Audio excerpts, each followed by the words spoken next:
नमस्कार दोस्तों। बहुत दिनों से मैंने वीडियो नहीं बनाया। बेसिकली मैं बहुत दिनों से बिज़ी हूँ, टाइम दे नहीं पा रहा हूँ। ठीक है, तो आज मैं बहुत दिनों के बाद महाराज की वीडियो अपलोड करने वाला हूँ। वो धनपुर इलेक्शन के बारे में बात ही कर रहा है। तो एंड आई थिंक इलेक्शन होगा। आप लोग कमेंट करके बताइए इलेक्शन के बारे में क्या हो सकता है। चलिए सुनते हैं महाराज ने क्या कहा। आपसे बात करूंगा। और धनपुर में जो बाई इलेक्शन होगा, मेरा मानना है कि मानिक सरकार जी आप थोड़ा सा चुप बैठिए, क्योंकि आप 5 साल में as a leader of the opposition आपने कुछ नहीं किया।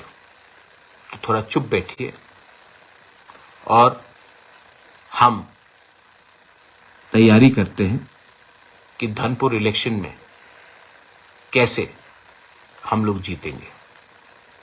शांति से बैठकर बात करके 1:1 कॉन्टेस्ट करके कैसे जीतेंगे, क्योंकि मैं समझ चुका हूं जहां में टिपरा मोथा का चांस नहीं है जीतने का, टिपरा मोथा को कैंडिडेट नहीं देना चाहिए। और आप भी समझ जाइए, जैसे बागमा, शांतिर बाजार, छामानू, कृष्णपुर, जहां में आपका कोई चांस नहीं था जीतने का, आप भी वहां में कैंडिडेट अब आगे में मत दीजिए। कॉन्टेस्ट को 1:1 कीजिए। लोकसभा भी सामने है। ऑपोजिशन को एक दूसरे से झगड़ कर कुछ नहीं मिलेगा।